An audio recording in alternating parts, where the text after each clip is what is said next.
샬롬, 말씀과 함께하는 새로운 날입니다. 기도하고 시작할게요. 사랑하는 주님 감사합니다. 오늘도 말씀하실 주님을 기대하고 또 말씀 가운데 일하실 주님을 기대합니다. 예수님의 이름으로 기도합니다. 아멘. 아멘. 오늘은 요한계시록 16장 1절부터 11절 말씀입니다. 말씀 듣고 오겠습니다. 제16장. 또 내가 들으니 성전에서 큰 음성이 나서 7 천사에게 말하되, 너희는 가서 하나님의 진노의 7 대접을 땅에 쏟으라. 첫째 천사가 가서 그 대접을 땅에 쏟음에 짐승의 표를 받은 사람들과 그 우상에게 경배하는 자들에게 악하고 독한 종기가 나더라.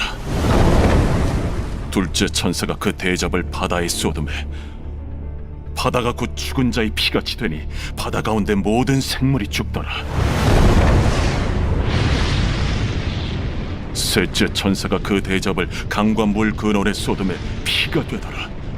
내가 들으니 물을 차지한 천사가 이르되, 전에도 계셨고 지금도 계신 거룩하신 이여, 이렇게 심판하시니 의로우시도다.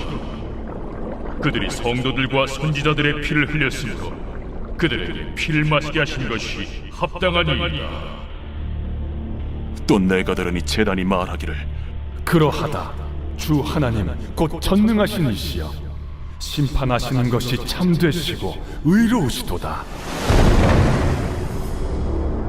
넷째 천사가 그 대접을 해에 쏟음에 해가 권세를 받아 불로 사람들을 태우니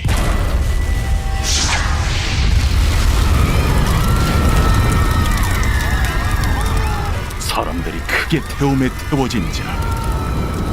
이 재앙들을 행하는 권세를 가지신 하나님의 이름을 비방하며 또 회개하지 아니하고 주께 영광을 돌리지 아니하더라. 또 다섯째 천사가 그 대접을 짐승의 왕좌에 쏟으니 그 나라가 곧 어두워지며 사람들이 아파서 자기 혀를 깨물고 아픈 것과 종기로 말미암아 하늘의 하나님을 비방하고 그들의 행위를 회개하지 아니하더라. 아멘. 요한계시록 16장은 이제 7 재앙 시리즈가 6장부터 쭉 계속되고 있는데, 이제 마지막 7 그 재앙 중에 7 대접 재앙이 이제 본격적으로 시작돼요. 우리가 1절을 보면 요한이 들은 큰 음성은 하나님께서 7 천사에게 7 대접 심판을 명령하시는 것이죠. 그리고 첫째 재앙부터 넷째 재앙까지 땅, 바다, 강과 샘, 그리고 해, 이렇게 4가지의 대접을 쏟는 것으로 재앙이 시작됩니다.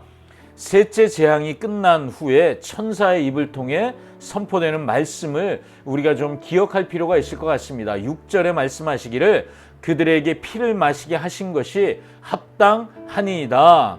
자, 이 고백은 모든 심판을 받는 자들, 지금 재앙을 받고 있잖아요. 그 심판을 받는 자들이 심판받는 건 합당하다, 이런 고백이죠. 그들이 회개할 기회를 거절했고 하나님의 이름을 비방했기 때문에 심판은 마땅하다는 거예요. 그래서 하나님의 심판은 공의롭습니다. 그들에게 이 심판은 억울하고 원통한 일이 될 수 없습니다. 이 진노의 대접들 그들이 받기에 충분합니다. 그들이 저지른 행위를 보면 그들에게 이 심판은 지극히 합당합니다 라고 하는 고백인 거예요. 그렇다면 묵상하면서 우리는 이런 질문을 던질 필요가 있을 것 같습니다. 죄 지은 자에게 심판이 합당한 것이라면 나에게, 구원받은 나에게 구원은 합당한 것인가? 내가 받은 구원의 은혜를 한번 생각해 보시죠. 나는 구원받을 만큼 합당한 행위를 했습니까? 저는 없습니다.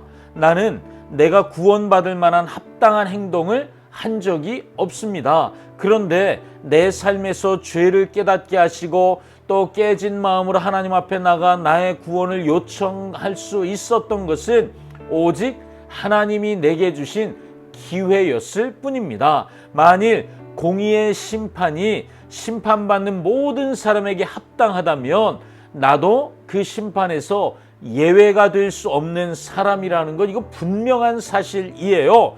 하나님은 그런데 나에게 심판이 아니라 구원의 은혜를 베풀어 주셨습니다. 내가 받은 은혜가 얼마나 놀라운 것인지 다시 생각해 보게 됩니다. 나는 오늘도 내가 받은 이 놀라운 구원의 은혜를 인정하고 온 마음을 다해서 충분하게 감사를 표현하고 있습니까? 여러분 어떠십니까?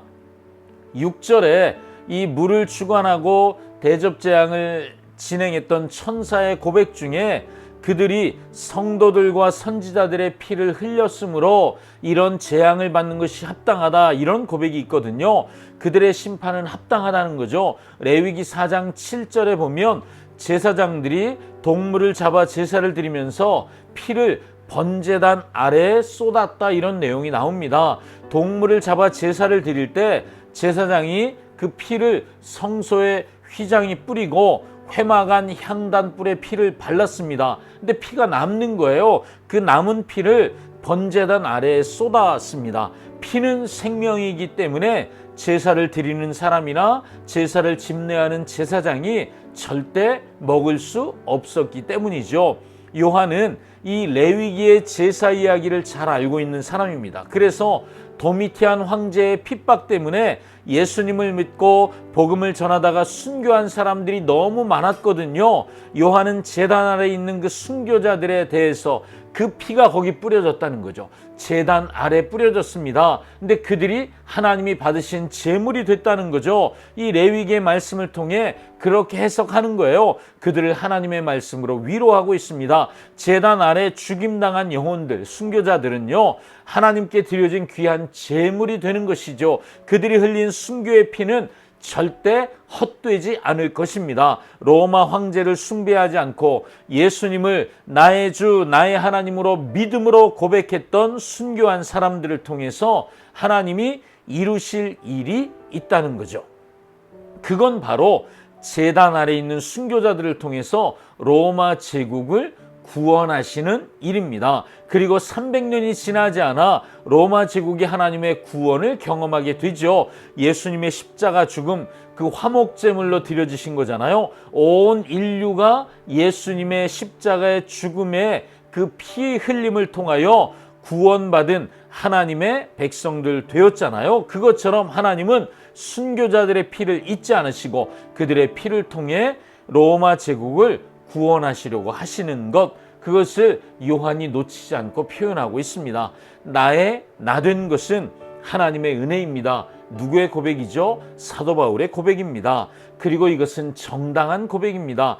그 고백이 나의 고백이 되어야 한다는 것, 이것도 마땅합니다. 나의 나 된 것은 오직 하나님의 은혜입니다. 저의 고백이 맞습니다. 나는 하나님의 은혜로 살아가는 사람입니다. 그 은혜를 잊어버리는 순간 나의 예배도 사라집니다.